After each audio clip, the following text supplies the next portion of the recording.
जय नमस्कार दोस्तों, आज हम शुरू करने वाले हैं एक्सक्रीटरी सिस्टम, जिसका एक और नाम है जिसको बोलते हैं यूरिनरी सिस्टम। हिंदी में बोला जाता है उत्सर्जन तंत्र। तो चलिए इसको बिल्कुल गांव देहात की भाषा में समझते हैं कि क्या होता है एक्सक्रीटरी सिस्टम।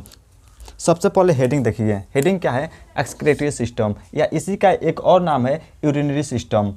हिंदी में बोला जाता है उत्सर्जन तंत्र। क्या होता है सबसे पहले समझते हैं। देखिए, सिस्टम का मतलब हम बता दिए, जब बहुत से अंग मिलकर एक काम को कंप्लीट करते हैं उसको बोला जाता है सिस्टम, मतलब बायोलॉजी की भाषा में। उसके बाद समझिए, सबसे पहले देखिए क्या होगा। एक्सक्रीटरी सिस्टम में क्या समझते हैं? शरीर से बेकार प्लस जहरीले पदार्थ शरीर से बाहर निकालने की प्रक्रिया को बोला जाता है एक्सक्रीटरी सिस्टम। शरीर से जो भी बेकार पदार्थ हो गया, जैसे यूरिया, जैसे हम पेशाब करते हैं, बहुत गर्मी होता है तो पसीना निकलता है, ऐसे ही और भी बहुत बेकार पदार्थ है जो शरीर के अंदर है और जहरीला भी है, जो ना निकले तो शरीर को नुकसान कर सकता है, उसको निकालना बहुत ज़रूरी होता है। तो होता क्या है इसमें? शरीर से बेकार पदार्थ प्लस जहरीले पदार्थ को शरीर से बाहर निकालने की प्रक्रिया को बोला जाता है एक्सक्रीटरी सिस्टम के नाम से जाना जाता है। जैसे देखिए, यूरिया को हम बाहर निकालते हैं, उसके बाद समझिए यूरिक एसिड को हम बाहर निकालते हैं, क्रिएटिनिन को हम बाहर निकालते हैं। जब पानी बहुत ज़्यादा पी लेते हैं तो पसीना के माध्यम से, पेशाब के माध्यम से निकलता है, तो एक्स्ट्रा वाटर। उसके बाद समझिए, नमक बहुत ज़्यादा खा लेते हैं, हाथ पैर में पसीना बहुत ज़्यादा होने लगता है, तो एक्स्ट्रा साल्ट निकालने की प्रक्रिया को बोला जाता है एक्सक्रीटरी सिस्टम। अगर देखिए, अगर एक्सक्रीशन बंद हो जाए तो 2-3 दिन में जो बॉडी है, शरीर है, पॉइजन बन जाएगा, मतलब जहरीला बन जाएगा। जैसे ही जितने भी हमारे शरीर के अंदर एक्सक्रीशन, मतलब जैसे मान लीजिए हम पेशाब करते हैं तो पेशाब के माध्यम से यूरिया निकल जाता है। गर्मी का सीजन आता है तो बहुत ज़्यादा मतलब पसीना निकलने लगता है। अगर सोचिए, अगर ये सब ना निकले, मान लीजिए जो भी खाना हम खाते हैं तो टूटना होता है, टूटता है, फूटता है, तो उसमें क्या होता है, उसका जो फूटा हुआ जो बेकार पदार्थ बच गया उसको भी तो बाहर निकालना बहुत ज़रूरी हो गया। अगर ना निकले तो वो भी शरीर को बहुत नुकसान पहुँचा सकता है। तो देखिए क्या होगा, अगर इसको शरीर से बाहर ना निकाला जाए, अगर इन सबको बाहर ना निकाला जाए तो शरीर खुद ही पॉइजन बन जाएगा, जहरीला बन जाएगा, जिससे हमें खुद नुकसान हो सकता है। इसीलिए इन सबको शरीर से बाहर निकालना बहुत ही ज़रूरी होता है।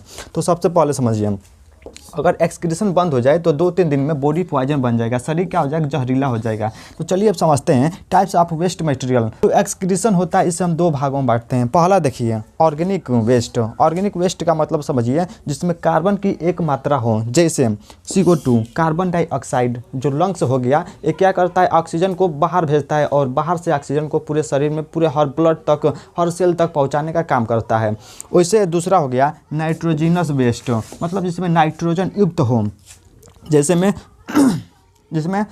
में अमोनिया, यूरिक एसिड और यूरिया, इन सब को भी शरीर से बाहर निकालना बहुत ज़रूरी है। अगर ये सब ना निकले तो शरीर जो है, हमारा खुद शरीर पॉइजन बन जाएगा, जहरीला विषैला बन जाएगा। इसलिए इसको शरीर से निकालना बहुत ज़रूरी है। अगर नहीं निकलेगा तो इंसान मतलब 2 दिन, 3 दिन, 10 दिन या 15-20 दिन के बाद खुद मर जाएगा। जब मान लीजिए कोई पदार्थ नहीं निकल रहा है तो अंदर ही अंदर पूरा नाश कर देगा, और जैसे ही नाश करेगा अंदर तो क्या होगा, आदमी मर जाएगा। तो चलिए अब समझते हैं, जो अमोनिया निकालता है उसे क्या बोलते हैं, जो यूरिया निकालता है उसे क्या बोलते हैं, और जो यूरिक एसिड निकालता है उसे क्या बोलते हैं, इसको समझते हैं। तो अब समझते हैं, जो यूरिया को निकालता है उसको क्या बोलते हैं, जो अमोनिया को निकालता है उसको क्या बोलते हैं, और जो यूरिक एसिड निकालता है उसको क्या बोलते हैं। और भी कुछ जीव होते हैं जो अपना सिक्रीशन होता है, उत्सर्जन होता है, वो कहाँ से करते हैं, किस अंग से करते हैं, उसको भी समझेंगे।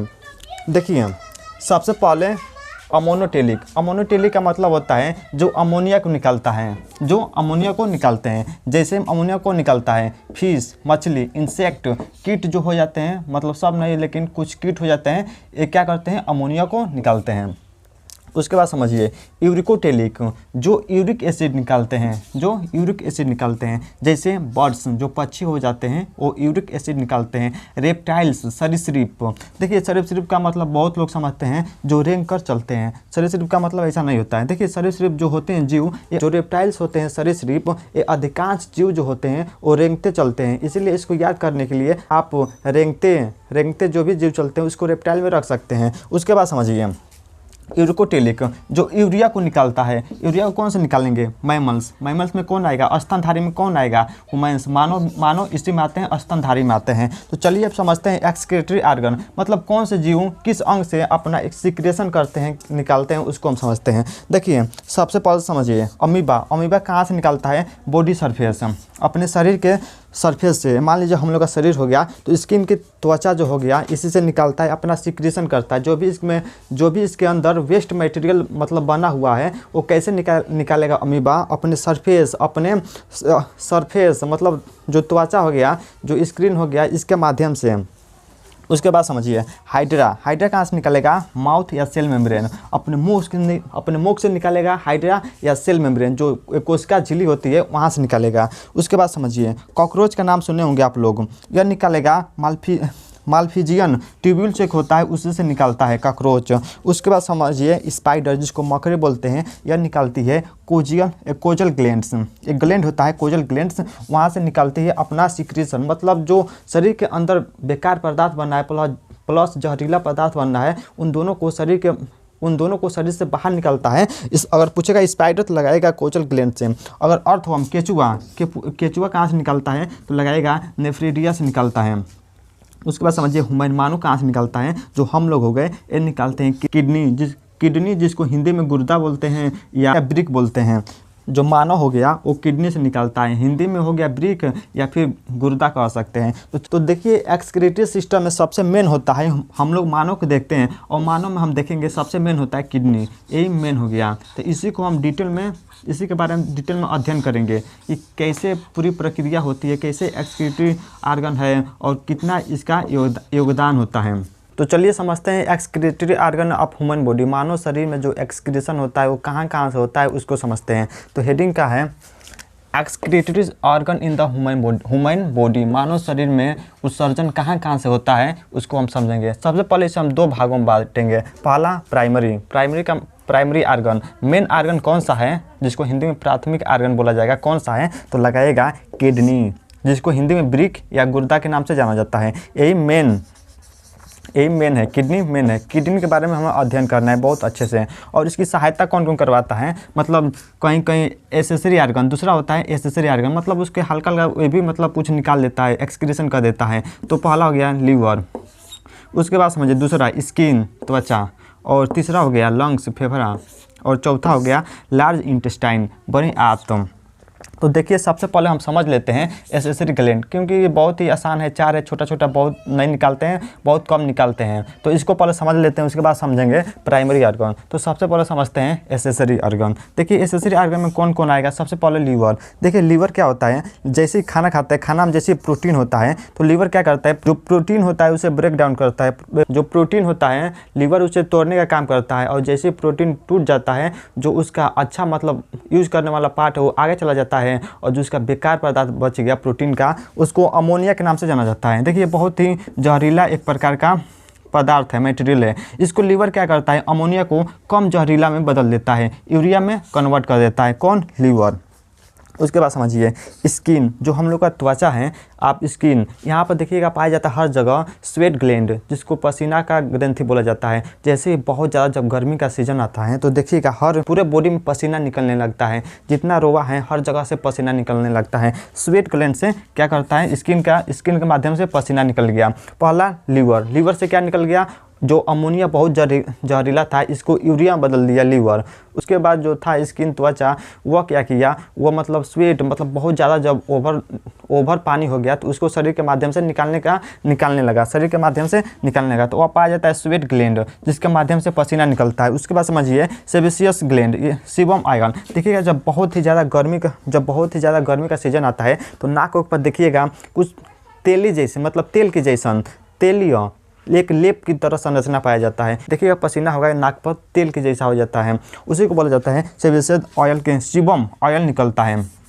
और चलिए समझते हैं लंग्स और लार्ज इंटेस्टाइन से क्या निकलता है। उसके बाद समझेंगे मेन प्राइमरी ऑर्गन, जिसको किडनी के नाम से बोला जाता है। अब समझते हैं जो लंग्स हो गया इसमें से क्या क्या निकलता है। देखिए सबसे पहले लंग्स से एक्सक्रीशन क्या होता है, लंग्स से निकलेगा CO2 प्लस H2O भी कह सकते हैं। H2O का मतलब समझ जाइए, H2O भी कह सकते हैं। जैसे मतलब कार्बन डाइऑक्साइड निकलता है तो नाक से मान लीजिए पानी की हल्का हल्का भाप निकलता है, उसको जैसे वो भाप जमा हो जाएगा तो मान लीजिए वो पानी ही एक प्रकार का है लेकिन भाप के माध्यम से निकलता है, इसलिए कार्बन डाइऑक्साइड प्लस वाटर भी कह सकते हैं, मतलब लंग्स से निकलता है। उसके बाद समझिए लार्ज इंटेस्टाइन से क्या निकलता है, बड़े आंत से सी calcium plus plus ion, magnesium और फी आयन। उसके बाद समझिए फीसस जिसको मल बोलते हैं, ये भी इसी के माध्यम से निकलता है। उसके बाद समझिए अब हो गया जो किडनी था प्राइमरी आर्गन, तो हम लोग देख रहे थे सेकेंडरी आर्गन, मतलब किडनी का कौन कौन हेल्प करवाता है। तो देखिए अब आ गया मेन ऑर्गन। देखिए जो मेन ऑर्गन था जिसको प्राइमरी आर्गन के नाम से जानते हैं, जिसको हम किडनी बोलते हैं, यही किडनी मेन होता है, सबसे ज़्यादा मदद करता है यूरिनरी सिस्टम में, बहुत ही ज़्यादा हेल्प करवाता है। इसी को हिंदी में बोला जाता है ब्रिक या गुर्दा के नाम से जाना जाता है। अगर पूछेगा स्टडी ऑफ किडनी, किडनी के अध्ययन को क्या बोलते हैं, तो लगाएगा नेफ्रोलॉजी के नाम से जाना जाता है। उसके बाद पूछेगा नंबर, इसकी नंबर कितनी होती है, तो एक होगा लेफ्ट की तरफ, मतलब एक राइट की तरफ एक लेफ्ट की तरफ होता है। उसके बाद समझिए इसका शेप कैसा होता है, तो शेप होता है इसका बिन शेप, बिन के शेप की तरह संरचना होती है। उसके बाद समझिए इसका पूछेगा वेट कितना होता है, तो लगाएगा 120 से 150 ग्राम के बीच में होता है। एक होता है 120 और 150 ग्राम के बीच में होगा, एक होगा, दोनों नहीं होगा। लोकेशन का होता है बैक रीजन, बैक साइड, यहाँ हो गया पीछे की तरफ होता है बैक साइड। और रीजन पूछेगा तो लगाएगा रीजन क्या हो गया, तो लगेगा लंबर रीजन की तरफ होता है पीछे। उसके बाद समझिए किडनी को, जो किडनी होता है इसको बोलते हैं नेचुरल डायलिसिस मशीन, मतलब नेचुरल मतलब प्राकृतिक, और डायलिसिस मतलब छानबीन करने वाला, जांच ओच करने वाला। छान कर कोई अच्छा पदार्थ है उसको शरीर में भेज देता है, और जो बेकार पदार्थ हो गया उसे शरीर से बाहर निकालने का काम करता है। इसीलिए किडनी को बोला जाता है नेचुरल डायलिसिस मशीन के नाम से जाना जाता है। उसके बाद समझिए ये हो गया किडनी का डायग्राम, ये हो गया राइट किडनी, ये हो गया लेफ्ट किडनी।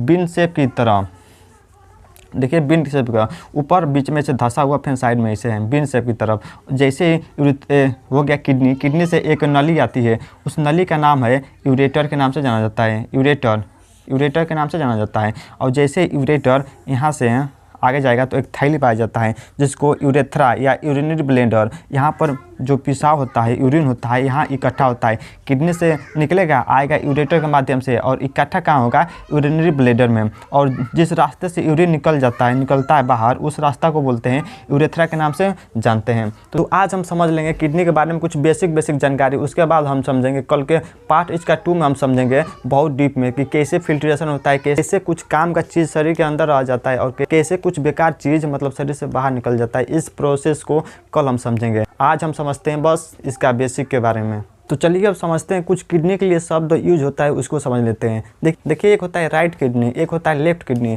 जो राइट किडनी होता है हल्का सा नीचे होता है, हल्का नीचे इसलिए होता है क्योंकि राइट साइड में लीवर होता है, और लीवर एक बड़ा आर्गन है। धक्का क्या करता है, किडनी को धक्का नीचे हल्का सा दाब देता है। और लेफ्ट की तरफ जो किडनी होता है हल्का सा ऊपर रहता है, क्योंकि इसे कोई दाबने वाला नहीं होता है। देखिए किडनी के अंदर क्या पाया जाता है, नेफ्रॉन।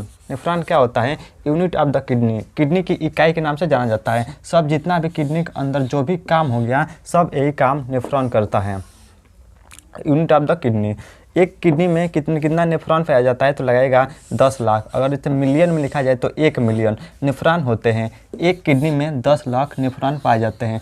इसे किडनी का फैक्ट्री कहा जाता है। जो भी किडनी के अंदर काम होता है, जितने भी फिल्ट्रेशन काम होता है, ये सब काम यही करता है। कौन करता है, नेफ्रॉन करता है। जो शरीर के लिए लाभदायक है उसे ब्लड के माध्यम से पूरे शरीर में उसे अंदर भेजता है, और जो भी शरीर के लिए बेकार चीज़ है उसे शरीर से बाहर भेजने का काम करता है, यही नेफ्रॉन करता है। इसीलिए इसे किडनी का फैक्ट्री कहा जाता है। देखिए एक शब्द होता है रीनल शब्द किडनी के लिए यूज होता है, किडनी के लिए यूज होता है। जहाँ भी रीनल शब्द आया समझ जाइए उसका संबंध किडनी से है।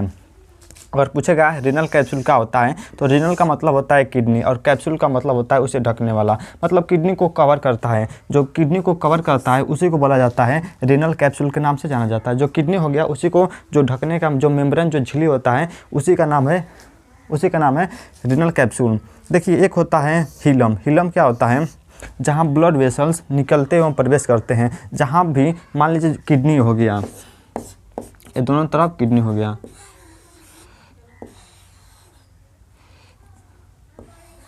यहाँ से जो भी ब्लड वेसल्स निकलते और प्रवेश करते हैं, इसी भाग को बोला जाता है हीलम के नाम से जाना जाता है। देखिए जहाँ ब्लड वेसल्स निकलते एवं प्रवेश करते हैं। तो चलिए अब समझते हैं पार्ट ऑफ किडनी के कितने पार्ट होते हैं उसको समझते हैं। जैसे किडनी को लेंगे, उसे बीच में से काटेंगे, और काटने के बाद हम इसे 2 भागों में बांटेंगे। पहला होगा रीनल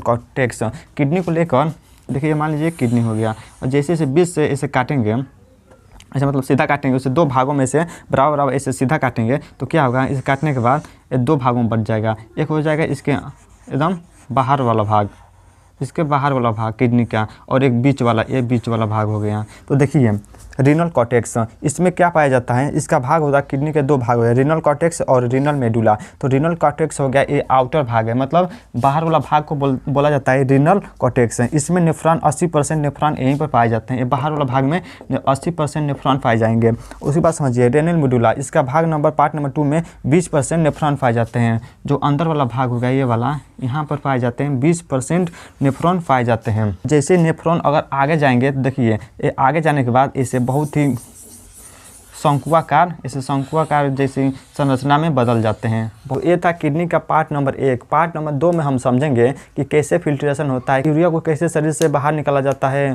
पूरी प्रक्रिया। अगर आप लोग को पार्ट नंबर 1 समझ में आया तो कमेंट कर जरूर बताएं। जय हिंद, नमस्कार दोस्तों।